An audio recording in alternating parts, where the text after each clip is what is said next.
안 되나? 네, 좋습니다. 시간은 4분 정도 경과되었습니다만 시작하도록 하겠습니다. 오늘은 세 번째 주제입니다.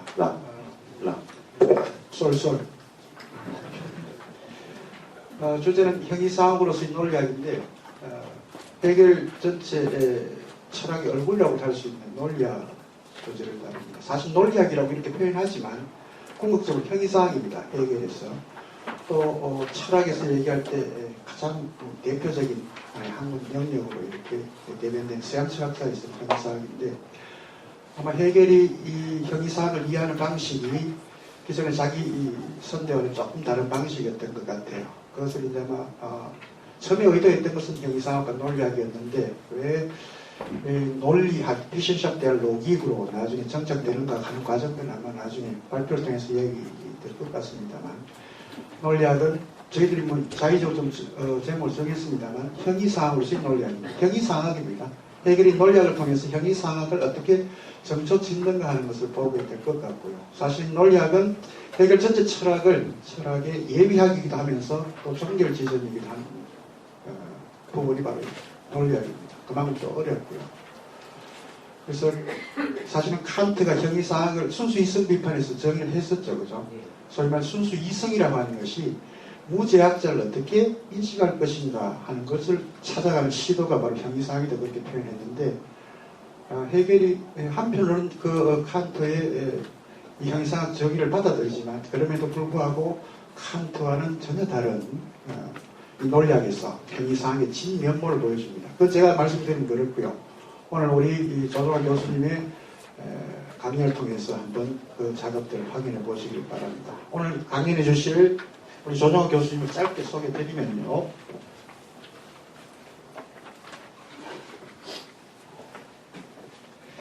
고려대학교 심리학과를 졸업하셨고요. 동대학원에서 동대학원 철학과에서 석사학위를 취득하셨습니다. 베를린 훔볼트 대학에서 철학 박사학위를 취득하셨고요.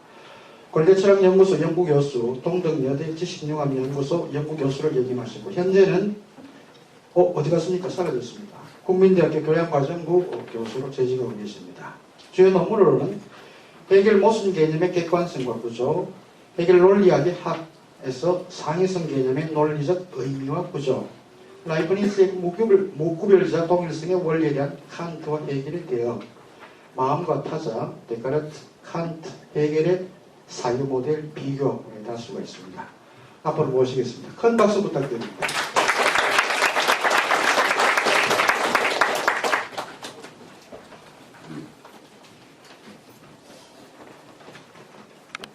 예, 우선 초대해 주셔서 너무 감사하고요.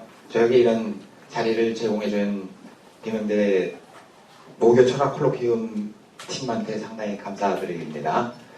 시간 관계로 그냥 해겔 논리학에 관한 전반적인 것을 간단하게 얘기를 하는 걸로 하겠습니다. 실질적으로 보면 선생님들이나 많은 학생분들이 해겔 철학에서 많이 들은 건 있을 거예요. 해겔 철학이 과연 뭔가 하면서 일반적으로 많이 하는 게 해겔 법 철학이라든가 엔치클로페디에서 나오는 이성적인 것은 현실적이고 현실적인 것은 이성적이다 라는 거를 많이 들었고요. 그게 과연 가능할까? 그리고 단순하게 그냥 관념론이다 라고만 표현할 수도 있을 것 같습니다. 선생님들도. 근데 과연 그럴까라는 겁니다. 그래서 지금 이번 제가 할 강의는 어떻게 이성적인 것과 현실적인 것이 일치할 수 있을까? 그것을 주요 테마로 삼는 해겔 논리학 가지고 강의를 하게 될 것입니다. 그래서 이제 저는 그래서 일단 해겔 논리학의 학이라고 번역을 하는데 일반적으로 한국에서는 논리학 또는 대논리학 이런 식으로 번역을 하고 있습니다. 근데 제가 생각하는 것은 논리학의 학은 논리학 자체에 관해서 반성하는 학문이라고 생각하면 됩니다. 그리고 논리학 자체에 관해서 반성을 하는 학문인데 해겔에서는 비셰샤프트라는 단수로 쓰여지는 학문은 형이상학입니다. 그러니까 이제 정확하게 말하면 논리학에 대해서 전반에 대해서 반성하는 일종의 형이상학적인 체계라고 생각을 하면 될 거예요. 그러면 이제 기본적으로 해서 근데 제 생각에는 이제 현대에서 보면 해겔 철학이니 뭐 요새 포스트 모던이니 하면서 상당히 형이상학적인 것을 좀 배제시키려는 경향이 많은 것 같습니다. 해겔 철학 내부에서도 해겔의 형이상학 측면을 좀 배제하는 경향이 상당히 있는 것 같은데 저는 거꾸로 아예 형이상학적인 특성을 살려야 된다라고 그랬을 때만이 해겔 철학을 제대로 이해할 수 있다라고 생각이 듭니다. 그래서 형이상학적 특성을 제거하는 것보다도 아예 오히려 살리는 것이 더 낫지 않을까. 그렇다고 해서 해겔 철학 고유의 특성을 망각하고요. 모든 문제를 해겔이 형이상학적인 걸 다 풀었다라고 생각하면 안 될 것 같아요. 그래서 해겔만의 고유한 형이상학이 있을 것 같고요.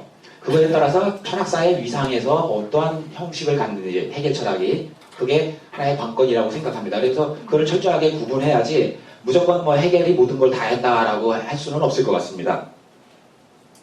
그래서 이제 해겔은 자기 논리학 서문에서도 이미 형이상학적인 특성을 강조하고 있습니다. 자기 시대를 어떻게 평가를 했냐면 형이상학 없는 민족, 신성한 것이 하나도 없는 단지 과학적인 지식만 치장된 사원이라는 비판적으로 하면서 자기 시대를 비판적으로 진단합니다.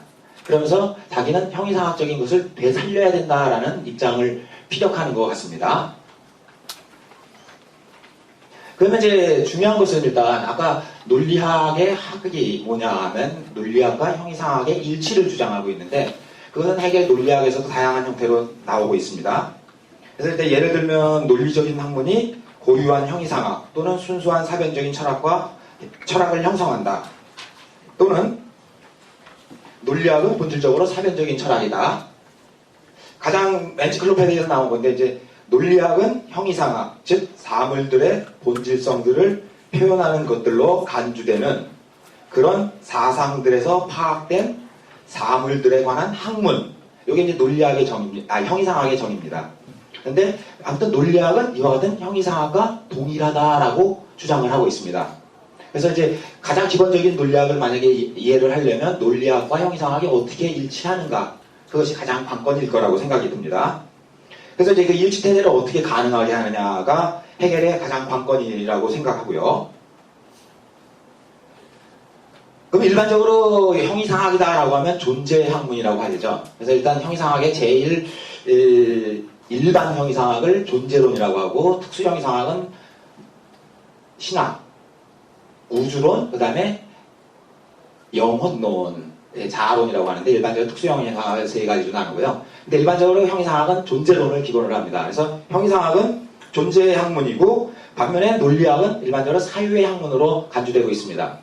그러면 논리학과 형이상학이 일치한다라고 하려면 존재의 학문과 사유의 학문이 일치해야 된다는 것과 마찬가지가 된다라고 봅니다. 그래서 문제는 이제 그래서 어떠한 문제가 주어지냐면 존재와 사유가 어떻게 일치할 수 있을까?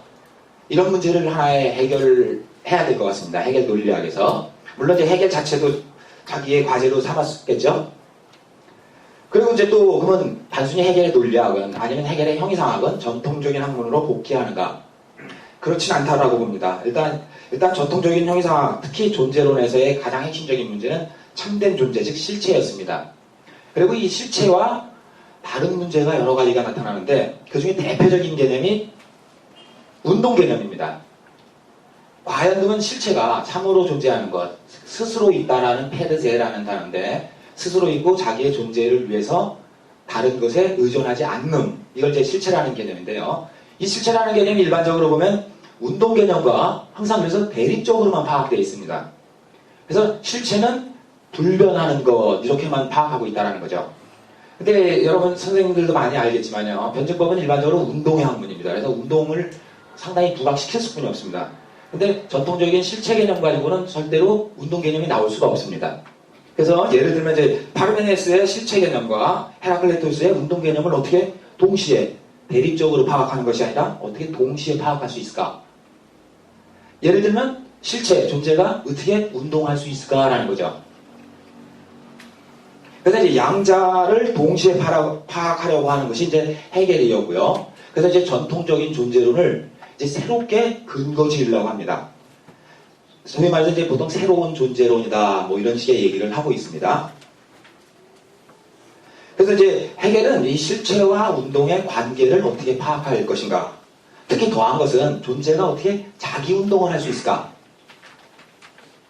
아까 얘기했듯이 전통적인 실체형 이상학이 가지고 있는 존재 개념과 운동 개념을 어떻게 종합적으로 파악할 수 있을까라는 것을 가장 근거로 삼는 거죠. 그래서 헤겔 이후에는 또 이제 일반적으로 알겠지만 데카르트 이후부터 나타나는 새로운 존재론이 나타나는데요. 데카르트 이후에 일단 참된 존재 실체는 전통적인 존재론과는 다릅니다. 그래서 사실적인 문제가 아니라 항상 데카르트의 고깃도라는 나는 생각한다, 그러므로 나는 존재한다를 통해서 보증된 존재만, 다시 말해서 권리의 문제로 파악하고 있습니다. 그래서 근대인들은 그 이전 사람들과 다르게 어떤 것이 참으로 있다, 없다를 따지기보다도 인간의 사유를 통해서 근거 지어졌을 때, 그랬을 때만 이거를 존재로 보자라는 겁니다. 그래서 사실적인 문제로 보는 게 아니라 권리적인 문제로 보면서 새로운 존재론을 만들어내죠. 이것은 이제 실질적인 형태가 칸트가 순수이성 비판에서 정의를 내린 겁니다. 이 새로운 보다 더는 이제 오성의 근본 원리들은 순전히 현상들의 해명을 위한 원리들이며 하나의 종합적인 원리에서 사물들 일반에 대한, 그러니까 현상뿐만 아니라 물 자체에 대한 선험적 종합인식을 준다고 월권하는 그런 전통적인 존재론이라는 위풍당당한 이름은 이제는 순수 오성의 순전한 분석이라는 교묘한 이름으로 바뀌어야 된다라는 거죠. 그래서 이제 형이상학을 칸트는 새롭게 정의를 내렸다라고 봅니다. 이걸로. 그러니까 이제 순수 오성의 교묘한 분석. 그러니까 이제 범주들에 대한 분석이라고 생각하면 됩니다. 일반적으로 칸트 철학하면 이제 범주, 선험적 연역을 하면서 범주 문제가 워낙 많이 나오죠. 그래서 이제 그 범주들에 관한 연역의 문제가 형이상학을 새롭게 만들다라는 겁니다. 그래서 이제 철저하게 헤겔 또한 이러한 근대인이었기 때문에 칸트 철학을 이미 알고 있었기 때문에 데카르트 이후에 사유에 있는 것을 동시에 생각할 줄 알았을 겁니다. 그래서 논리학과 형이상학의 일치를 위해서는 새로운 존재론을 받아들여야 되면 됐을 겁니다. 그래서 사유를 통한 존재의 내적인 구조와 서술 및 체계 구성이 이제 관건이 됩니다. 그러니까 전통적으로 그냥 사실의 문제가 아니라 권리의 문제로 존재의 문제가 화해됐고요. 그 권리의 문제를 보증할 수 있는 것은 사유였습니다. 그러다 보니까 이제 사유 자체가 어떠한 특성을 갖느냐. 그래서 사유의 본성과 사유 규정들, 만약에 칸트식으로 하면 범주들의 특성, 본성이 과연 무엇인가라는 것이 이제부터 부각이 되면서 중요한 문제점으로 드러납니다. 그래서 칸트는 자기 철학에서도 가장 중요한 선험적 연역을 가장 중요시 여기죠. 범주의 선험적 연역을. 그래서 이제 그 사유의 특징과 사유 규정들이 가지고 있는 본성의 문제가 있고요. 그 다음에 이제 전통적인 존재론뿐만 아니라 이제 현대적인 인식론을 동시에 고려했을 때만 논리학과 형이상학이 일치할 수 있다라고 보는 거죠. 그러면 이제 보통 좀 전에 이제 전반적으로 했는데 헤겔한테 주어진 문제는 논리학과 형이상학의 일치태제를 위해서는 일단 존재와 사유 문제, 그 다음에 현실과 이성의 종합을 추구하는 것이 어떻게 가능할까? 이게 형이상학과 논리학의 일치태제이면서 지금 이번에 제가 강의를 맡은 형이상학으로서의 논리학이라는 것의 가장 핵심이라고 생각이 듭니다. 그러면 이 추구는 헤겔은 어떻게 했느냐? 아까도 말했지만 존재가 어떻게 자기운동을 할 수 있을까라는 하나의 문제와요. 다른 하나는 사유를 통한 존재의 자기운동의 내적이고 책에서는 서술의 문제를 동시에 생각해야 된다라는 거죠. 즉 존재가 자기운동을 하게끔 만들어줘야 되고 이것을 파악하는 사유가 이것을 정확하게 서술의 문제까지 나타난다라는 거죠. 그래서 사유가 존재의 자기운동을 내적으로 서술만 할 수 있다면, 그리고 존재가 자기운동을 할 수 있다면 존재의 학문과 사유의 학문은 일치할 수 있을 거다라는 거죠. 그래서 일단 헤겔은 존재가 어떻게 자기운동을 할 수 있을까라는 하나의 문제와 사유를 통해서 그 존재의 자기운동을 어떻게 서술할 것인가 문제가 동시에 항상 생각이 돼야 된다라는 거죠. 그래서 이제 이거를 이제 헤겔이 전적으로 이제 자기 체계 프로그램이라고 하는데 정신연상학에서 나오는 문구입니다. 그래서 뭐라고 얘기를 했냐면 단지 체계 자체의 서술을 통해서 정당화되어야만 하는 나의 통찰에 따르자면 참된 것을 실체로서만이 아니라 주체로서 파악하고 표현하는 것이 중요한 문제라고 합니다. 그리고 이제 이거를 보통 이제 해겔 전공자들은 다 해겔이 자기 전 체계를 구상하는 가장 기본적인 거라고 합니다. 그래서 참된 것은 전통적인 실체로서 보는 게 아니라 더 나아가서 주체. 다시 말해서 존재가 자기 운동을 하잖아요. 그러면 그거를 주체라고 봅니다. 우리가 일반적으로 선생님들이나 여러 학생분들이 생각하듯이 주체, 그럼 일종의 개인 어떤 주관적인 주체의 개념은 아닙니다. 철저하게 사물의 자기 운동성을 주체라고 표현을 하는 겁니다. 그러면 이제 아까도 얘기했듯이 존재, 참된 존재로서의 실체가 어떻게 운동 개념과 대립적으로만 있는 게 아니라 자체 내에 포함해서 자기 운동을 할 수 있을까? 그리고 자기 운동하는 것을 주체라는 개념으로 사용을 하고 있습니다. 그러면 이제 일단 하나, 존재 또는 실체가 어떻게 자기 운동을 할 수 있을까? 이게 가장 관건이겠네요. 그러면 아무튼 어떤 전통적인 실체, 즉 스스로 있으면서 자신의 있음을 위해서 다른 것에 의존하지 않는 실체가 아무튼 운동을 할 수 있는 여건이 있어야 됩니다. 그러면 어떻게 가능하냐? 그래서 이제 일반적으로 부정이론이라는 보통 얘기를 하는데요. 저도 이제 제 선생님한테 배운 거라 이게 부정이론을 중심으로 하겠습니다. 그래서 존재가 운동을 하기 위해서는 분명히 자기를 부정하는 능력을 가지고 있어야 된다라고 보는 거죠. 만약에 자기를 부정할 수 있는 능력이 없다라고 하면 존재는 절대로 운동을 하지 않습니다. 그럼 전통적인 실체형 이상하게 머물고요. 그러면 항상 운동은 파악 불가능하게 되겠죠. 그러다 보니까 이제 해겔이 쓰는 방식은 이제 부정의 존재론화 및 자율화라는 개념을 사용할 수 있을 것 같습니다. 그래서 예를 들면 존재가 자기 운동을 할 수 있으려면 존재는 부정을 단지 배제하는 것만이 아니라 자체 내에 포함하고 이 존재화된 부정성은 자율화되어야 한다라고 얘기를 할 수 있겠습니다. 그러니까 전통적으로는 실체와 부정성 개념을 서로 따로따로 생각을 했었습니다. 근데 이 실체가 부정성을 자체 내에 포함하니까 그 부정성을 통해서 이 실체, 존재가 스스로 운동할 수 있게 되어 있습니다. 그래서 이제 그거를 부정이 존재 내부에 본질적으로 들어가 있다라고 해서 부정의 존재론화라는 표현을 썼고요. 자율화라는 것은 단순히 어떤 다른 것만 비판해내는, 부정하고 부정하고 하는 것이 아니라 이 자율화된 부정은 보편적인, 전면적인 부정화라고 생각하면 될 겁니다. 즉 다른 것만 부정하는 것이 아니라 자기 자신조차도 부정할 수 있는 능력, 이거를 이제 보통 부정의 자율화라고 얘기를 합니다. 그래서 이제 존재 자체가 부정성을 자체 내에 포함하고, 그죠? 본질로서 포함하고, 그리고 자율화된 부정성에 통해서 다른 것만 부정을 하는 것이 아니라 이제 자기 자신을 부정을 합니다. 그러면서 자기 자신을 운동시키게 만들겠죠. 부정성에 근거해서. 만약에 부정성을 자체 내에 포함하지 않는다라고 하면 그건 항상 운동이 일어나도 항상 외적인 운동에 불과할 겁니다. 예를 들면 가만히 있을 때 어디 누가 와서 뚝 친다든가 이러면 움직이겠죠. 이런 타율적인 운동만 나올 텐데 부정성을 자체 내에 포함하면 이제부터는 그 부정성에 의해서 스스로 자신의 운동이 가능하다라는 거죠. 그러면 일반적으로 이제 나중에도 얘기했지만 요거를 이제 보통 해겔의 전문적인 용어입니다. 이거는 이제 자기 관계하는 부정성이라고 봅니다. 존재론화된 그리고 자율화된 부정성을 해겔은 자기만의 독특한 용어로 자기 관계하는 부정성이라고 표현을 합니다. 부정이 자기 관계를 하면 자기 스스로를 부정을 하겠죠.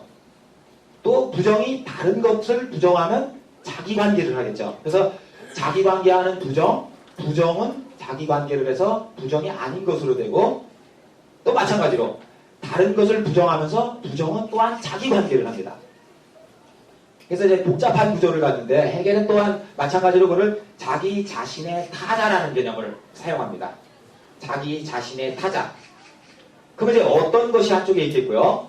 그것은 다른 것이 하나가 있다고 생각합시다. A가 있고 A가 다른 것을 마이너스 A라고 보면 이 어떤 것을 마이너스 A는 타자죠. 다른 것입니다. 근데 어떤 것은 이제 보면 마이너스 A가 아닌 A죠. 그러면 어떤 것은 타자의 타자입니다. 또. 그러면 이제 이상한 형식이 나타났습니다. 어떤 것은 어떤 것이면서 타자의 타자예요. 또. 따라서 어떤 것은 타자입니다. 자체가. 그래서 이제 자기 자신의 타자라는 게 상당히 묘한 개념을 만들어내죠. 그래서 어떤 것은 단순히 어떤 것만이 아니라 어떤 것이 아닌 것이 아닌. 그래서 타자가 아닌. 그래서 타자의 타자로 되고요.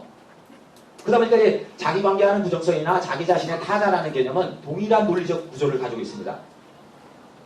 그러니까 실체가 아니면 존재가 부정성을 통해서 자기를 부정을 했습니다. 그리고 그것을 이제 자기 관계하는 부정성을 하면 자기가 자기 부정을 했기 때문에 다른 것이 됩니다. 근데 다른 것으로 자기가 또 다시 자기네로 복귀를 합니다. 그러면 어떤 것은 항상 자기 자신인가 동시에 다른 것이 돼요. 그러면서 이 부정성에 통해서 이 존재는 자기 운동을 하게 되겠죠. 자기 부정을 하고 타자가 됐다가 또 타자를 또한 부정하고 자기네로 복귀했다가 이런 식의 계속 과정적인 상태에서 항상 자기 운동을 할 수가 있는 여건을 만들어줍니다. 그래서 어떤 이제 자기 관계하는 부정성이라든가 자기 자신의 타자라는 개념은 해결에 있어서 논리학을 이해하는 데 있어서 가장 방법론적이고 존재론적 개념입니다. 철저하게. 아까 이제 존재론화된 부정이라고 얘기했기 때문입니다. 그래서 이제 이 자율화된 부정성을 통해서 존재는 자기 자신임과 동시에 자기 자신의 타자로 정립되고요. 자기 부정을 통해서. 동시에 이 양자의 형태가 자기 하나의 부정적인 통일 과정에서 이루어집니다. 그래서 존재는 자기 바깥으로 나갔다가 다시 들어왔다가 또 바깥으로 나갔다가 다시 들어왔다가 나갔다 하면서 계속 자기 운동 과정을 하면서 자기를 계속 넓혀나갑니다. 그래서 이제 보통 자기 자신과 동시에 자신의 타자 그리고 요거를 일반적으로 이제 결과물로 했는데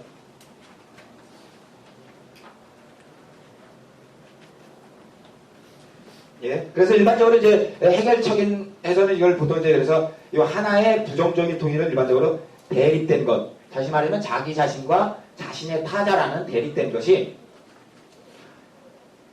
부정적인 통일적인 관계 속에서 있다라는 거죠. 어디에서? 존재 자체 내에서요. 이해가 됐는지 모르겠습니다. 혹시 이해가 안 되시면 언제든지 질문하셔도 되겠습니다.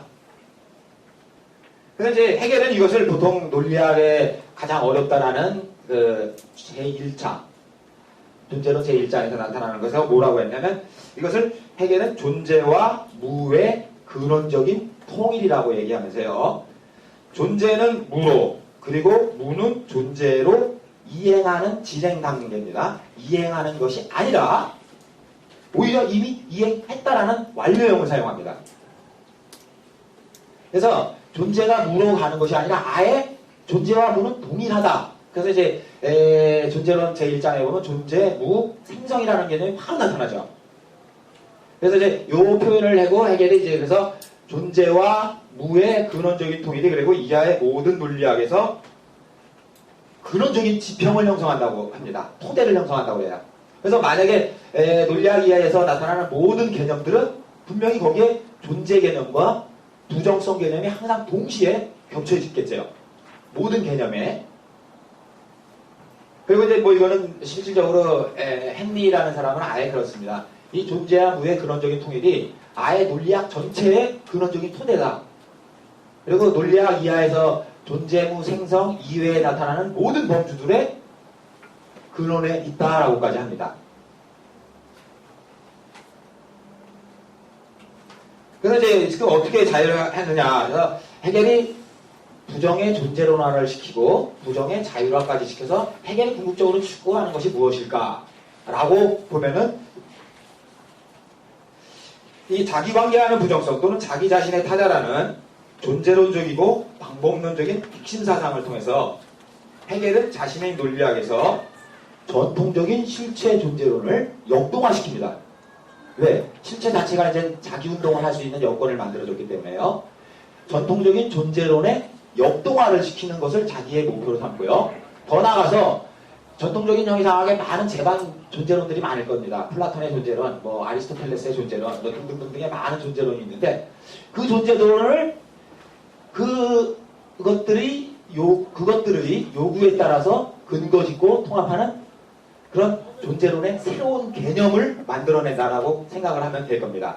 그리고 그것이 논리학과 형이상학의 통일, 일치라는 개념입니다. 그래서 이제 이 부정성을 통해서 존재는 자기 운동하는 것으로 파악되고요. 전통적인 실체 개념과 다르게 이제 주체 개념적으로 파악된다라고 생각을 하면 될 겁니다. 그래서 이제 그것의 진리에서 자기 운동하는 것, 다시 말해서 자기 스스로를 정립하고 무엇을 통해서 자기 부정성을 통해서 동시에 부정된 것에서 머무는 것이 아니라 자기 관계하기 때문에 또한 마찬가지로 타자를 또한 부정을 합니다. 그래서 자기 자신으로 또한 복귀하면서 그래서 이제 그걸 정신연상학에서는 생동적인 실체라고도 얘기합니다. 그리고 생동적인 실체를 해결은 주체라는 개념을 사용합니다. 그래서 이제 보통 가장 많이 사용하는 이제 논리학에서 가장 많이 사용하는 개념인데요. 주체란 뭐냐면 타자 관계에서 자기 관계라는 표현을 합니다. 다시 말하면 이게 무슨 의미냐면 제만 다른 것과 계속 관계를 맺습니다. 관계를 맺으면서도 그 관계 맺는 것은 항상 자기만을 유지하고 있는 거예요. 그래서 제만 타자 관계를 막 맺죠. 만약에 제가 조종하라는 사람이 지금 여기 이 콜로퀴움과 관계를 계속 맺으면서 타자 관계를 하는 거죠. 아니면 저희 선생님들하고 계속 제가 관계를 맺으면서도 그럼에도 불구하고 조종하는 조종아예요. 그래서 이제 나는 다른 사람들과 계속 관계를 맺습니다. 그리고 그럼에도 불구하고 나는 나예요. 이 관계가 계속 유지된다는 거죠. 이 과정적인 관계에서. 그럼 이제 제반 관계들은 뭐냐? 다양한 것이 있겠죠. 만약에 제가 국민대에 있으면 국민대와의 관계, 그 다음에 뭐 한국이라는 사회에 있었으면 법제도, 정치제도 이런 것들은 다 타자 관계에 있다라고 보는 겁니다. 그러니까 선생님들이나 저나 아무튼 대한민국에 있다라면 여기에 다양한 제반 관계를 맺겠죠. 그럼에도 불구하고 거기서 그 타자 관계에 내가 매몰되는 것이 아니라 나는 나라고 얘기를 할 수 있는 거죠. 그게 주체라는 개념입니다. 그래서 절대적으로 타자 관계를 배제해야 하는 형태에서 주체다라는 개념을 사용하면 큰 오산이라고 생각하면 될 겁니다. 그리고 이제 만약에 정신연상학이라든가 뭐 해결 체계에 보면 이 타자 관계는 다양하게 나오죠. 뭐 법제도, 일륜성 뭐 이런 게 모든 게 다 타자 관계입니다. 그래서 그 하나의 타자 관계가 어떻게 나타나느냐에 따라서 해결이 다양한 형태의 저술 작업을 했겠죠. 그래서 이제 일반적으로 보면 실체형 이상학을 비판하는 것과 동시에 주체형 이상학의 유기체론적인 사유를 근간으로 합니다. 즉 유기체라는 것은 아까 생동적인 실체라는 개념 때문에 그렇게 사용을 하고 있습니다. 그래서 절대로 이렇게 실체형 이상학이라고 생각하면 큰 오산이고요. 그래서 현대 포스모더니자들이나 현대 철학자들이 해겔을 많이 비판을 하는데 거의 해겔을 실체형 이상학적으로 보면서 비판을 하는 것 같습니다. 그러다 보니까는 제 생각에는 이 사람들이 비판의 화살을 좀 잘못 돌리고 있지 않을까, 목표를. 그래서 저는 이제 철저하게 이제 주체형 이상학적으로 파악해야 된다고 보고 있습니다. 그럼 이제 어떻게 이제 서술, 그와 같은 운동을 어떻게 서술할 것인가라는 것이 핵심이겠네요. 그래서 이제 해결은 일반적으로 이제 어떻게 존재론인과 동시에 형이상학, 즉 존재론인과 동시에 논리적인 것이 어떻게 일치할까? 이거를 이제 일반적으로 어떻게 서술할까 문제가 나오겠습니다. 그럼 이제 일반적으로 세계 내에는 다양한 존재자들이 있을 겁니다. 그리고 이 존재자들은 어떠한 형식이든지 상호 관련을 맺을 겁니다. 관계가 없다라고 하면 뭐 라이브니츠 같이 뭐 모나드는 아니겠죠. 근데 해겔은 철저하게 관계를 추구합니다. 그래서 일반적으로 제반 다양한 존재자들이 있는데 이 존재자들을 어떻게 역동적이면서도 필연적인 체계를 구성할 것인가? 그러면서 어떻게 그것을 기술할 수 있을까? 서술할 것인가라는 두 가지 목표를 가지고 시작을 합니다. 근데 일반적으로 생각할 때는 그래서 죄송합니다. 그래서 이것을 통해서 다양한 존재자들을 체계를 역동적이고 필연적인 체계를 구성하면서 그것을 또한 서술, 기술하는 문제를 동시에 하기 때문에 여기서는 이성과 현실의 항상 관계가 형성되겠죠.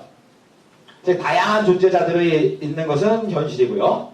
이것을 사유를 통해서 어떻게 서술할 것인가, 기술할 것인가가 동시에 일어나기 때문에 이래서 이제 보통 이성과 현실 아니면 현실과 기술, 서술 보통 이제 다루스텔룽이라고 하는 독일어입니다. 그래서 이성과 현실의 새로운 어떻게 결합을 할 수 있을까라는 것을 해겔은 추구한 것 같습니다.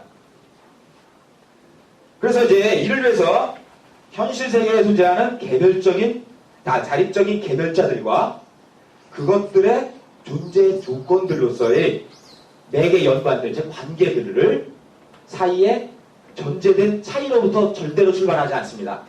이거는 이제 일반적으로 칸트가 이런 식으로 얘기를 할 겁니다. 즉 하나의 사물이 여기 많습니다. 이 사물에 있고 이 사물들은 서로 관계를 맺고 있습니다. 근데 여기서 문제가 발생하는 것은 뭐냐면 이 관계를 맺어주는 것을 이 사물들의 외적으로 넣을 수 있지 않습니까? 그래서 외적에서 관계를 지어줄 수가 있습니다. 근데 이거는 항상 사물 내부에서 파악이 안 되고 주관성으로 전도되는 경향성이 많습니다. 죄송합니다.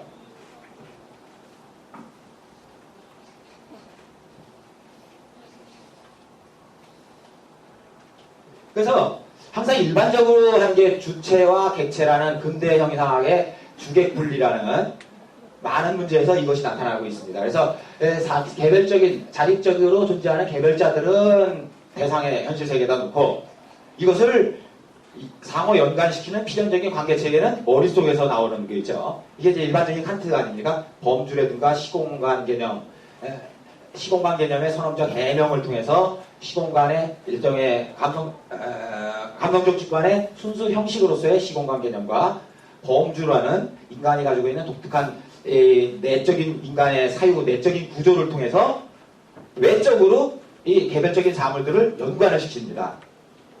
근데 해겔은 철저하게 그렇지 않습니다.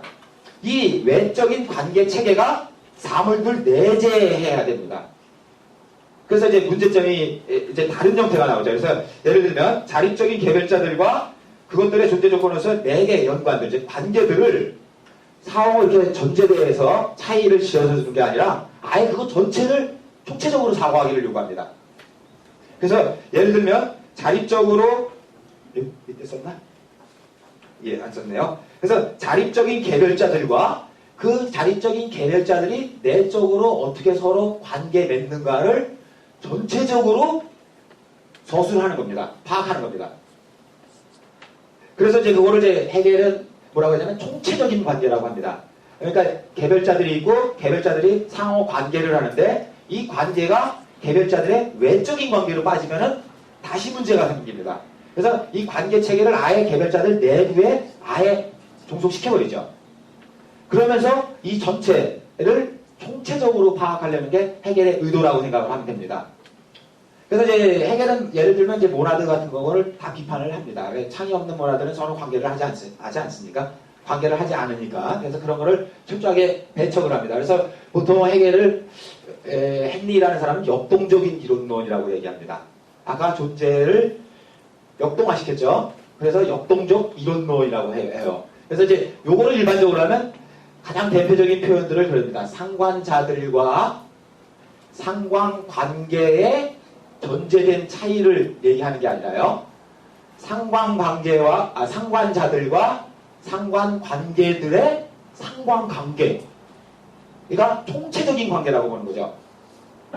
그러니까 이 표현이 상당히 이해가 되셨는지 모르겠습니다. 이 표현을. 그래서 이제 상관자들과 상관관계들을 이렇게 떼어놓고만 그것만 가지고 하는 건 아니라 한 단계 더 높여서 상관자들과 상관관계들의 상관관계. 아까 얘기를 들면 자립적인 개별자들과 매개 연관들의 매개 연관. 이렇게까지 되겠죠? 그 윗문장을 표현하면요. 그리고 이제 일반적으로 해겔은 이거를 이렇게 표현합니다. 어떤 것과 어떤 것이 있으면 어떤 것과 어떤 것의 동일성과 비동일성의 동일성. 이런 식의 표현을 하죠. 그 다음에 또는 동일성과 구별의 동일성. 일반적으로 이제 하는 것은 아까 해서 서로 대립된 것들이 어떻게 부정적인 통일을 하느냐라는 겁니다. 이것의 기본적인 내용은 존재론적인 의미에서는 이것이 총체적인 관계가 어떻게 구성되느냐가 가장 관건이라고 생각이 듭니다.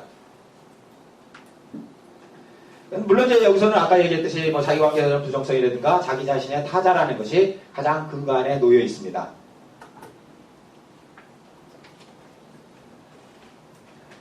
그래서 이제 존재와 사유 또는 현실과 이상의 부정적인 통일을 하는데 일반적으로 이제 이 총체적인 사유, 아까 좀 전에 말했듯이 개별자들과 개별자들의 존재 조건으로서 매개 연관들의 관계, 즉 총체적인 관계를 어떻게 추구하느냐라고 했을 때 일반 해겔 논리학에서는 크게 세 가지 지평이 있습니다. 일단 사유 자체의 지평, 즉 논리학의 지평이라고 할 수도 있겠고요. 두 번째, 이 사유 자체가 자기운동을 하면서 많은 범주들, 규정들을 만들어냅니다. 이 규정들의 지평이 또 하나 있겠고요. 세 번째로는 구체적으로 주어지는 현실적인 지평이 있습니다. 논리학에서는 항상 이 세 가지 지평이 동시에 항상 일어나고 있습니다. 모든 범주들에서는요. 그래서 일반적으로 추구하는 것은 이 세 지평들이 어떻게 상호 유기적인 연관을 짓느냐. 그래야지만 이성과 현실의 종합적인 통일, 논리학과 존재론의 종합적인 통일, 뭐 이런 식으로 계속 얘기가 되겠죠. 그래서 이 세 가지 지평이 항상 동시에 고려됐을 때만이 됩니다. 그래서 이거를 통해서 사유와 현실의 부정적인 통일성, 그래서 해결은 역동적 이론론 또는 주체 형상학이라고 보통 얘기를 하는 건데요. 만약에 이 세 지평을 분리해서 생각한다라고 하면 다른 많은 재해석들이 나오는 겁니다. 간단히 소개할 수 있으려면 만약에 이 세 지평이 동시에 분리돼서 생각하든가 만약에 세 지평의 통일을 부정한다면 해결 철학의 논리학에 관한 많은 상이한 관점들이 나오는데요. 예를 들면 실체형 이상, 전통적인 실체형 이상으로 다시 복귀가 되겠고요. 또 예를 들면 선험 철학, 칸트 철학화 돼버리고요. 아까 말해서 범주론적인 형태로만 빠질 수도 있겠고요. 범주론적이라는 것은 여기 존재의 지평을 이야기를 안 한다는 거죠. 또 하나는 이제 단순히 사유 지평만 강조해가지고 자기의식 이론으로서 논리학을 재해석하는 방식. 아니면 통일을 아예 부정해서 간주관성으로만 얘기하는 거. 또 예를 들면 이거라는 사람인데 아무튼 절대적 상관성의 이론, 통일은 없습니다. 항상 상관적으로만 움직입니다. 계속. 또 다른 것은 이제 단순히 범주론적 존재론으로만 보는, 그래서 해결 논리학에 관해서는 무진장 많은 사람들마다 해석하는 방향이 조금씩 다 다릅니다. 그래서 이제 일반적으로 이제 제가 꼽아본 거는 한 이 정도로 해석을 하는 것 같습니다. 근데 저는 철저하게 아니고 아까 얘기했듯이 저는 주체 형상학적인 걸로 해석을 하고 있습니다.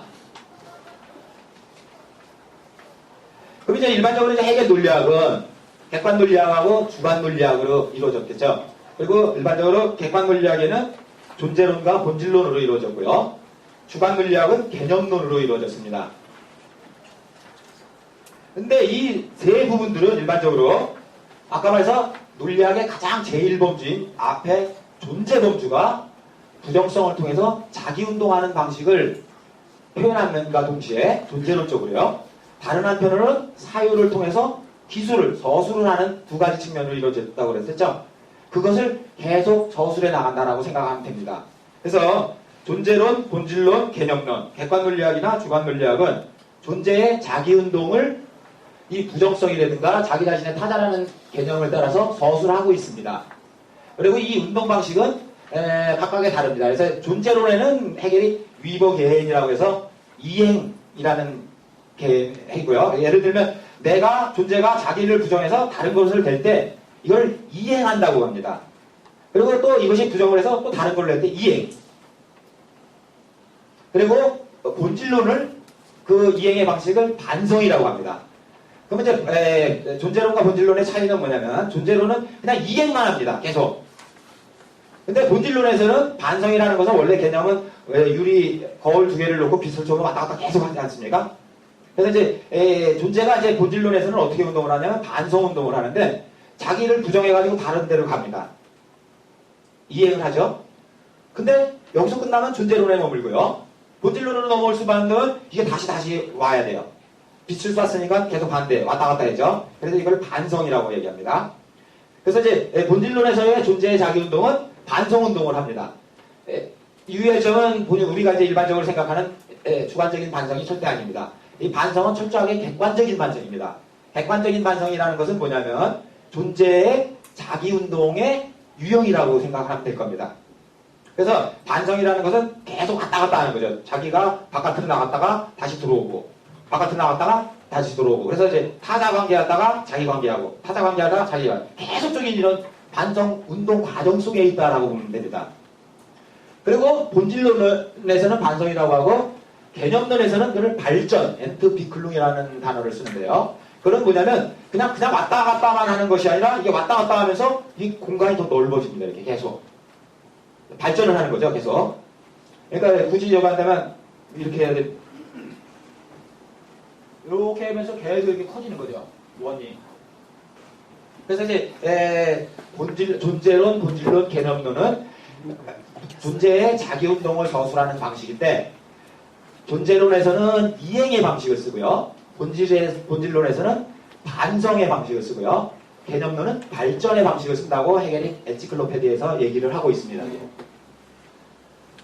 그래서 이제 예를 들면 이게 이제 논리학의 3권의 기본적인 겁니다. 이제 존재론은 과연 뭘 가지고 테마화 잠들까? 존재와 존재가 드러난 현 존재와의 계속적인 관계입니다. 그래서 존재가 자기 부정성을 통해서 자기를 부정해서 현 존재로 나타났습니다. 근데 이것이 복규를 해야 되는데 복규는 안 하고 계속 위법해만 하는 거죠. 그러면 이제 존재론이 그래서 이제 존재, 무, 생성, 현 존재 이런 식으로 쭉 나가죠. 그러면서 어떤 시냐는 이제 나중에는 무한자 또는 대자 존재로 일단 1장에서는 막을 올립니다. 그래서 이제 앞에 존재론에서는 존재와 현 존재의 관계가 어떻게 이루어지는가라는 것을 주요 테마를 하고요. 본질론에서는 본질과 현상의 관계, 즉 존재가 스스로 현상화됐다가 계속 다시 들어오는, 복귀하는 이런 반성의 관계를 봅니다. 개념론에서는 개념과 그 개념이 가지고 있는 실제성과의 관계, 그러니까 어떻게 엔트비클룸 관계를 하면서 발전하고 있을지. 근데 이 세 가지 다는 존재의 자기운동이라고 생각하면 돼요. 그래서 개념, 우리가 말하는 주관적인 개념 절대 아닙니다. 이 개념이라는 것은 제가 생각하기에는 뭐냐면 이따도 얘기했지만 사물의 내적인 구조를 개념이라고 표현하는 거라고 생각하면 될 거예요. 존재라든가 현실이라든가 그것이 가지고 있는 내적인 본질적인 구조 체계, 요거를 해결은 개념이다라고 봅니다. 그래서 그 개념이 어떻게 자기 분할을 해나가느냐 라고 보는 거가 개념론의 주요 테마라고 생각을 하면 됩니다. 그리고 그것의 본질론의 마지막은 이제 현실성이라는 데서 본질과 현상이 완전히 통일화됐을 때 그걸 현실성이라고 보고요. 개념과 실제성이 완전히 통일됐을 때 그걸 이념이라고 봅니다. 논리적인 구조를 보면 무한자, 현실성, 이념이라는 것은 논리적인 구조는 동일합니다.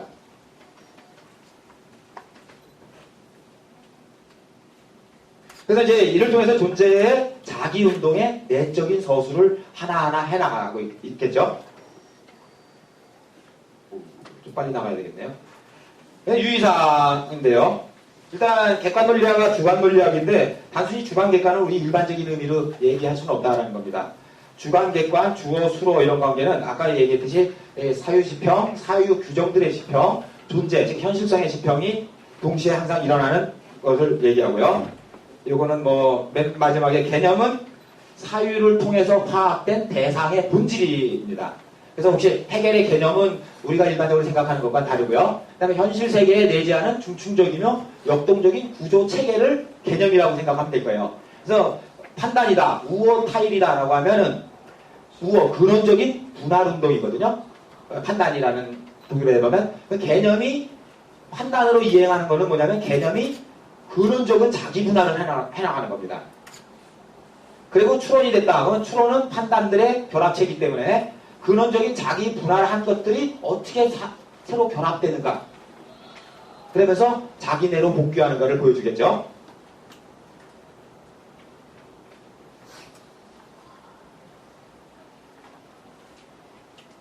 시간을 조금 더 사용해도 되겠습니까?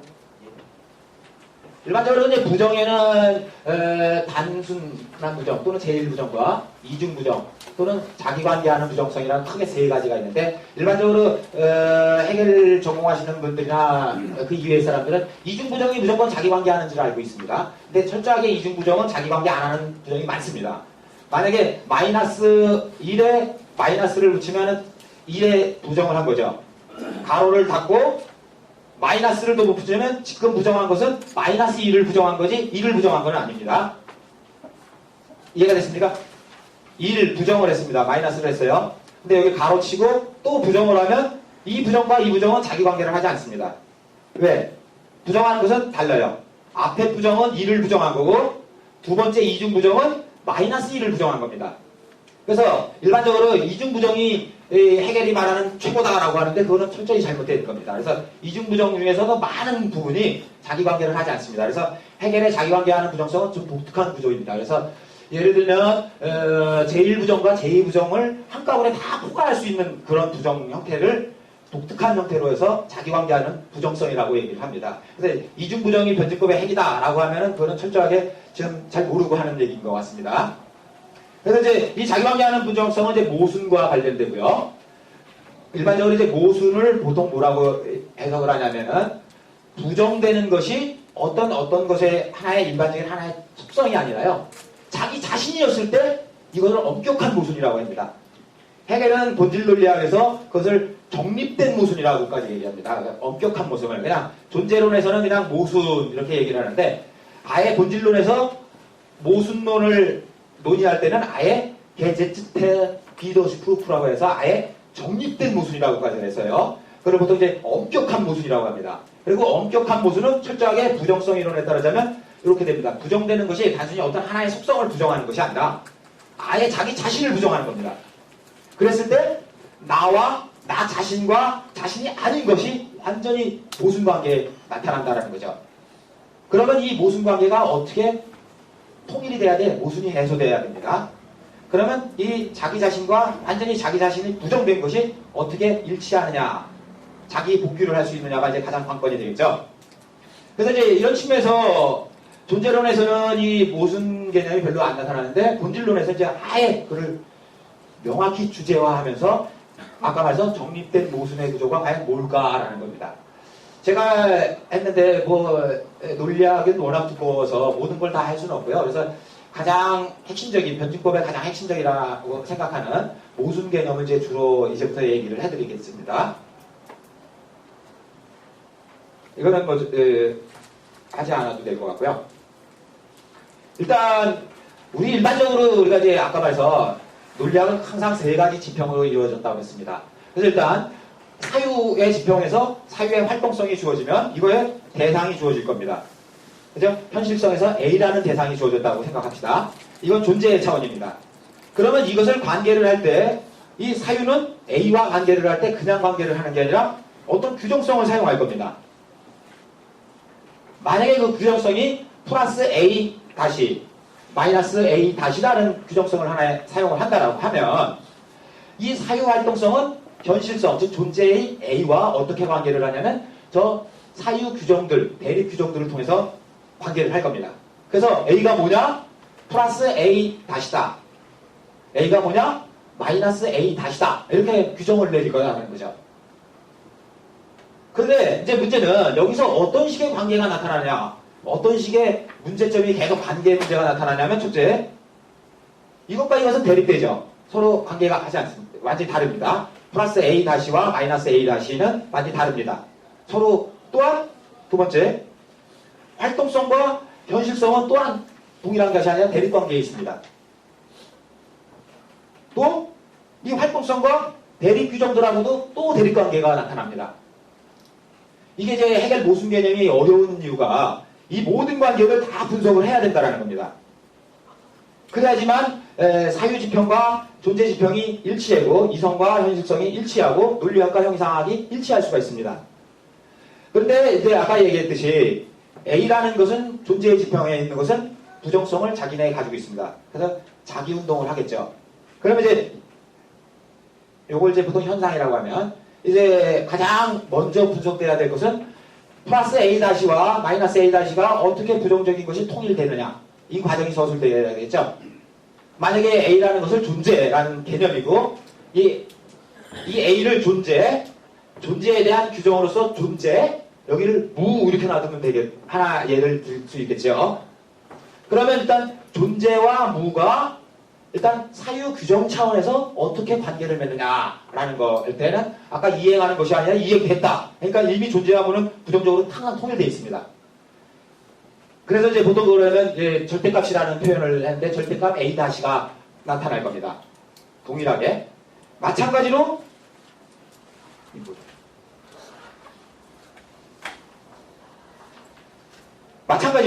존재의 차원에서 나타난 A 자체도 부정성을 통해서 이와 같은 절대값 A로 나타날 겁니다. 왜냐하면 자기이면서 자기 자신이 아니었고 다시 이제 자기 복귀로 해서 나예요. 그러니까 나와 나 아닌 것에 항상 통일적인 관계 속에 있다 이겁니다.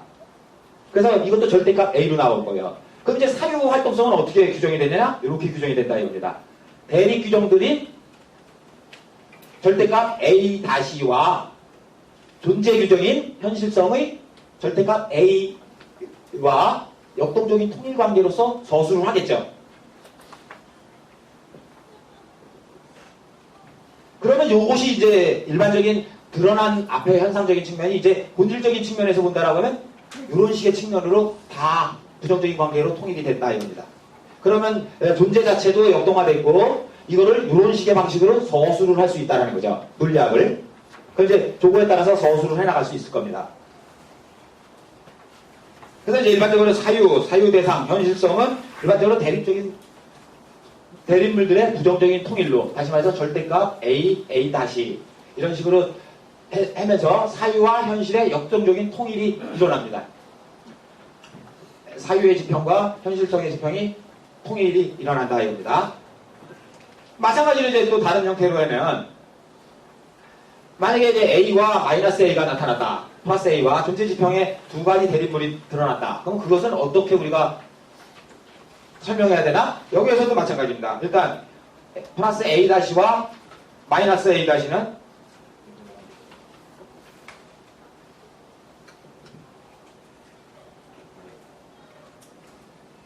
총괄적인 관계에서는 아까 플러스 A-와 마이너스 A-도 서로 대립적인 관계가 나타나겠고요. 두 번째, 활동성과 현실성의 지평, 대립적으로 나타나겠고요. 사유와 사유 개별적인 규정들과의 대립 관계가 나타나겠고요. 또 이와 같이 복잡하게 또 나타납니다. 그래서 이제 아까 얘기했죠. 현실에 다양하게 존재하는 자립적인 개별자들의 관계를 내재화시켰을 때만 총체적인 관계가 형성됐다고 했죠. 이것을 그냥 외적으로 계속 요것과 요거는 이렇게 관계됐어 이렇게 보면은 이게 완전히 주관과 객관이 통일이 절대 안 일어납니다. 그러면 이거 전체를 하려면 요 관계를 모든 걸 다 설명을 해줘야 돼요. 그래서 이제 아까도 얘기했지만 이제 모순 개념이 계산 어렵다라는 게 그러면 이제 아까와 동일합니다. 여기도 절대값 A-가 나타나겠고 여기 밑에도 절대값 A로 나타나겠고요. 위에 이런 식으로 서술이 될 겁니다. 그러면서 지금 계속 사유지평과 존재지평이 계속 통일이 일어나고 현실과 이성이 통일이 일어나면서 한편은 존재의 자기운동이 일어나고 다른 한편은 존재의 자기운동의 서술, 다루스테눔까지 일어나는 거죠. 그러면 이거 이제 본질적인 측면이에요. 분석하고 나타난 결과적인 것은 이렇게 나타난다 이겁니다. 그래서 이제 여기 A나 A, 플러스 A나 마이너스 A는 현상적인 측면에서는 칸트와 같이 이제 물 자체로만 나타나는데 만약에 본질적으로 그 모순을 이 관계를 잘 한다라고 하면 아예 이거는 물 자체로 나타나지 않고요. 대립물의 부정적인 통일로 다시 말해서 절대값 A로 나타난다라는 겁니다. 그래서 플러스 A일 수도 있고 마이너스 A일 수도 있습니다. 이거를 이제 뭐 보통 반성 논리적인 기체다 뭐 이런 식으로도 얘기를 하고 있습니다. 그냥 근데 중요한 건 아닌 것 같고요.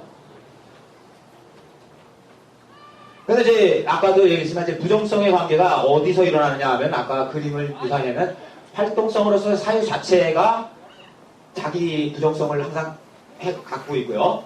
두 번째 사유와 현실성 대립물들 사이에서도 나타나고 사유와 대립 규정들 사이에서 나타나고 대립 규정들 사이에서 나타나고 대립 규정들과 현실성 사이에서 나타나고 현실성 자체가 또 자기운동하는 대립물의 통일로 드러납니다. 그래서 이제 이것이 이제 모순의 본질적인 구조입니다. 그래서 이 전체 관계를 다 분석했을 때만이 모순이 어디서 일어났구나. 그러면 동일하게 해겔은 그 모순을 해결할 수 있는 이 서술상에서 이미 다 서술을 해놨기 때문에 모순은 스스로를 해소합니다. 근데 유의할 것은 변증법적 모순이라는 게 없다라는 겁니다. 변증법적 모순이 없습니다. 해겔은 모순론을 부정했다고 얘기를 하는데 절대로 부정하지 않습니다. 그 다음에 배중률을 부정했다고 하는데 절대로 부정하지 않습니다. 일반적으로 해겔이 말하는 모순은 해겔이 변증법적 모순이라고 쓴 적 한 번도 없고요. 형식논리학에 우리가 일반적으로 하는 모순율, 배중률, 동일률을 그대로 차용합니다. 단 동일률, 모순율, 배중률을 제한을 합니다. 어디서? 그거에 맞는 것만 제한을 시키죠. 변증법적 모순이 있는 게 아니고요. 그래서 형식논리적인 모순을 그대로 사용하면서 그것의 한계를 보이는 겁니다. 한계를 보여서 새로운 모순을 만들어 나가는 거예요. 그래서 혹시 변증법적 모순 해가지고 마치 변증법이 모든 만병통치하게 되는 것 같으면 상당히 큰 오산이죠. 왜냐하면 아까 얘기했듯이 그 많은 분석을 다 했을 때만이 그걸 변증법이 어쩌고저쩌고 할 수가 있습니다. 그래서 이제 그걸 아까 변증법적 모순과 일반적으로 해겔이 말하는 모순과 논리적인 모순이 어떻게 차이가 나느냐. 해겔은 철저하게 논리적인 모순을 제한을 시켰다라는 거지 부정하진 절대로 않습니다. 특히 운동 개념은 철저하게 모순 개념으로는 풀 수 없습니다. 즉 운동이라는 것은 어디 여기에 있다. 어떤 일정 시간에 여기에 있다. 어떤 일정 시간에 다음에 있다. 어떤 일정 시간에 다음에 어디 있다. 이게 운동인 것 같죠. 근데 이건 운동이 아닙니다. 만약에 운동의 논리적인 개념을 정확히 하려면 이 방법뿐이 없습니다. 어떤 동일한 장소에 동일한 시간에 있음과 동시에 없을 때 운동했다고 보는 거죠. 지금 일정한 T1에 여기 있고 T2에 여기 있고 T3에 여기 있고 T4에 여기 있고 이거는 점들의 집합이지 운동했다는 건 설명이 안 됩니다. 이게 일종의 제논의 역설이니 이정에서 다 나온 건데 해겔은 철저하게 그거를 정확하게 알고 있습니다. 즉 운동은 과연 뭘까? 철저합니다. 어떤 동일한 시간과 동일한 장소에 있음과 동시에 없으면 운동한 겁니다. 이건. 그렇지 않겠습니까? 여기 동일한 장소에 이렇게 있다가 없어요. 그러면 여기 벌써 어떤 것이 있는지 모르지만 운동이 일어난 겁니다. 그러면 이게 뭐가 문제냐면 어떤 동일한 시간과 장소에 있음과 동시에 없다라는 것은 모순율의 유래가 돼요. 그죠? 모순율은 A임과 동시에 not A일 수 없다라는 거거든요. 그러니까 A, 즉 있음과 동시에 있지 않은 것이 있어야 돼요. 그러면 모순율과 유래가 되죠. 그래서 이제 모순율을 근거로 하는 한은 운동 개념을 절대로 설명해낼 수가 없습니다. 그래서 해겔이 취하는 방법은 그 모순율을 제한을 둔 겁니다. 어떠한 그 적용되는 영역 내에서는 모순율을 철저하게 인정을 해주고요. 근데 그것을 넘어서는 어떤 부분, 즉 대표적인 게 운동 개념 이런 거에서는 철저하게 모순율과는 다른 형식으로 취한다 이거죠. 그것이 얘기에는 아까 자기관계하는 부정성의 영역입니다. 그래서 혹시 이제 변증법적 모순, 이중부정 하는데 제가 알기로는 그거는 좀 일본 사람들이 이게 뭐라 그러죠? 정형화된 것을랑 갖다가 그냥 쓰는 개념인 것 같고요. 그래서 이제 이 모순이 에서 부정적인 통일이 되었고요. 물론 아까 반성 논리적 기체라고 한 것은 됐겠고요. 근데 이게 이제 하나의 구조가 일어나면 이제 한 범주의 분석이 끝난 겁니다. 존재라는 범주가 끝났어요. 그래서 존재무 생성이라는 거에서 이제 현존재 범주가 또 나옵니다. 그래서 예를 들어서 아까 말했던 그 절대값 A를 이게 이제 이걸 B라고 이제 새로 규정을 내렸다고 합시다. 그래서 이제 지금 논리학에서 하나의 범주가 분석이 끝났습니다. 그 다음 범주가 나타났습니다. 그거를 이제 하나의 B라는 범주라고 하면 이 B라는 범주는 또 동일하게 사유가 돼야 되겠죠? 아까 같이 대립, 여기서 대립, 여기서 대립. 그죠? 그 다음에 현사, 부정적인 이런 식으로 동일한 현상에 또 다음 범주를 또 분석이 들어가지 않겠습니까? 그러면서 거기에도 또한 사유 규정들, 현실성의 세 가지 지평이 통일이 일어나야 됩니다. 항상. 만약에 이것이 이제 또 A, B 있고 또 마이너스 B가 있다고 하면 또 아까 같이 또 더 복잡한 체계가 나타나고 그 다음에 이제 거기서 또 부정적인 통일이라는 절대값 표시를 하는 것이 나타난다라고 하면 또 그것은 새로운 범주로 규정이 됩니다. 그러면 그 범주를 또 동일한 방식으로 또 분석을 해 들어갈 수 있겠습니다. 그럼 이제 하나의 범주가 다음 범주로 이행을 하고 다음 범주로 가고 다음 범주로 가고 다음 범주로 가면서 논리적인 체계가 논리학 처음부터 해서 논리학 끝까지 가는 거겠죠. 근데 항상 이 세 가지 지평에 항상 동시적인 해결이 필요하다는 겁니다. 아까 사유지평, 사유규정들의 지평, 현실성의 지평. 근데 이제 일단 전체 발전 과정을 보면 이제 이런 식으로 일어날 것 같습니다. 현실성과 사유 또는 사유 규정들의 집합이 부정적인 통일로서 정의되고요. 이 부정적인 통일이 이제 새로운 현실성으로 드러납니다. 그래서 그거를 B라고 했을 때 B는 A 더하기 A 슬래시 요 앞에 부호하고 동일하죠? 요거는 없는 겁니다. 그 책에 제가 하나 더 놓습니다. 또 마찬가지로 사유 규정이 나타나겠고 이런 관계로 계속 나갈 겁니다. 그래서 첫 번째 범주고 두 번째 범주는 해결이 얘기하면 첫 번째 범주의 두 번째 범주는 첫 번째 범주의 진리다라고 표현을 합니다. 그래서 첫 번째 범주에서 분석된 모든 내용들은 두 번째 범주의 내용으로 들어와요. 그리고 두 번째 범주를 분석하면 첫 번째 범주보다 더 많은 양이 내용이 더 풍부해지겠네요. 만약에 이제 또 세 번째 범주가 나타났다. 그럼 세 번째 범주에는 첫 번째 범주, 두 번째 범주를 분석할 때 나왔던 내용들이 다 포함됩니다. 그리고 세 번째 범주를 분석을 할 때는 이제 더 내용이 더 포괄적이지, 더 넓어졌겠죠. 그러면서 점차 변증법적인 이렇게 과정이 한다 이거죠. 그래서 한편으로는 심화되고 다른 한편은 확대가 됩니다. 원이 맨 처음에는 요만한 원이었다가 이제는 더 큰 원이 됩니다. 요만해져요. 또 다음 범주가 되면 더 큽니다. 왜냐하면 앞의 내용들을 계속 다 자체 내에 포함하고 있기 때문입니다. 그러다 보니까 나중에 이념까지 간다라고 하면 이념은 모든 관계 체계들을 다 포함하는 것이 되어버립니다. 그러면 이제 확대시면 안 돼. 그래서 이제 보통 해결의 현실법은 일반적으로 이렇게 얘기합니다. 동형적이 아니라 창조적이라고. 왜냐하면 가면 갈수록 이게 넓어지기 때문에. 여기에서는 이 부분에서는 요만했던 원이 이제는 이만한 원이 되고 이제 더 나가면 이만한 원이 되고 이렇게 되니까. 그래서 무한진행에 빠지지는 않습니다. 그래서 논리적인 범주에서 무한진행 범주에 빠지는 않습니다. 계속 앞의 내용을 하지만 동형적으로 일어나지는 않습니다. 항상 보다 더 나은 형태. 그래서 그걸 보통 이제 창조적으로 일어난다라고 얘기합니다. 매 범주마다. 이제 뭐 고려사항은 뭐 일반적으로 모순 개념을 이제 변증법의 핵심이라고 얘기하는 건데 이 모순 개념을 주관적인 오류나 잘못으로 이해할 수는 없고요. 철저하게 존재론적 범주로 사용한다는 겁니다. 그래서 해결은 철저하게 본질론에서 객관적 사유의 법칙으로서 모순을 다루고 있습니다. 그래서 이제 존재와 현실, 특히 자기운동의 가능성을 보증해줘요. 이 모순이.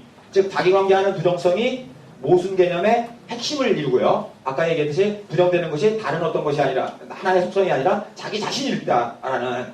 그래서 자기관계하는 부정성은 모순의 본질을 형성하고 이 모순이 존재의 운동과 즉 자기운동의 가능성을 보존해 줍니다. 모순이 발생하면 또 극복되고 또 모순이 발생하면 극복하고 극복. 근데 이제 가장 중요한 것 중에 하나가 뭐냐면 이 모순이 발생하기 위해서는 철저하게 상위성이라든가 차이가 반드시 대립 모순으로 발전을 해야 돼요.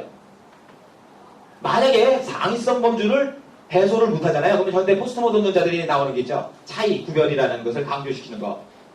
만약에 그것을 계속 해결을 못하면 절대 체계가 형성이 안 돼요. 그래서 해결은 철저하게 상위성은 범주상으로 해서 보면 대립 모순으로 이행을 해야 됩니다. 존재론적으로 얘기하면 개별적으로 존재하는 사물들은 반드시 다른 사물들과 관계 속에 있어야 된다는 겁니다. 만약에 관계 속에 있지 않고 이것과 이것은 완전히 상이한 거야 라고 해서 관계가 아무것도 없다라고 하면 체계 형성이 절대로 안 됩니다. 그래서 이 상위성 범주를 어떻게 취급하느냐에 따라서 차이, 구별 범주를 어떻게 취급하느냐에 따라서 또 논리학에 대한 해석이 차이가 납니다. 근데 해겔은 정확하게 해겔의 입장에서는 절대 차이, 상위성, 차이 범주는 반드시 모순으로 이행을 해야 됩니다. 즉 관계성의 내부에 존재해야 된다는 거죠. 그래서 이제 상위성 자체가 존재한다면 현실 존재의 총체적인 관계 체계는 절대로 불가능하죠. 외적인 관계로서 관계를 구성할 수는 있습니다. 근데 내적인 관계로서는 절대로 구성을 못합니다. 이해가 됐죠? 그래서 이제 유기체론적, 관계론적 존재론이다라고도 표현을 할 수 있습니다. 그래서 이제 사유와 존재, 이성과 현실의 부정적인 통일이라는 오늘 제가 강의한 전반적인 이성과 현실의 부정적인 통일에 일어날 수 있는 것은 이와 같은 대립 규정들과 현실성의 부정적이고 역동적인 통일을 통해서 아까 그 각각의 관계들을 명확히 나타나는 모든 관계들을 분석함을 통해서 모순을 드러내고 그 모순을 해결시키면서 일어난다는 거죠. 그러면 사유와 존재 또는 이성과 현실의 부정적인 통일이 항상 일어납니다. 그래서 이걸 통해서 존재, 현실의 자기운동을 보증할 수 있겠고요.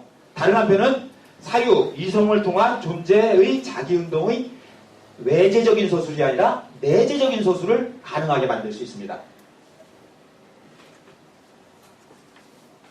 그래서 이제 이 과정은 자기관계를 부정의 촉재성의 관계를 통한 모순과 모순의 해소의 지속적인 관계를 통해서 체계가 한쪽으로는 형성되고 다른 한쪽에서는 존재의 자기운동의 가능성을 보증을 해주는 거죠.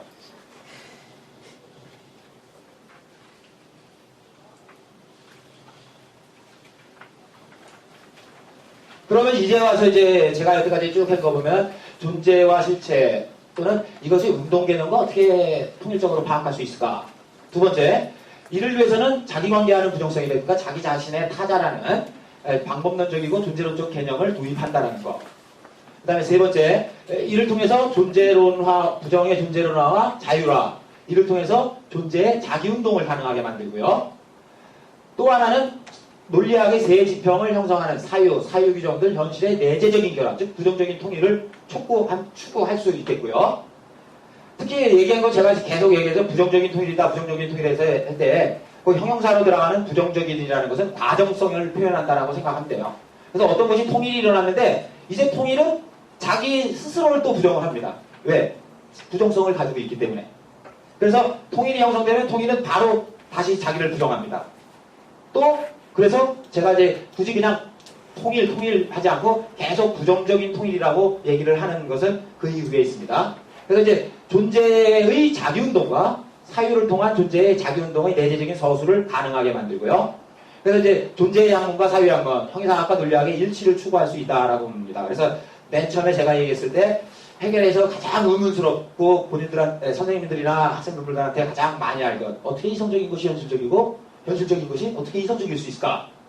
라는 거에 관한 제 간단한 조금 시간을 오버시켰는데 제 강의를 마치겠습니다.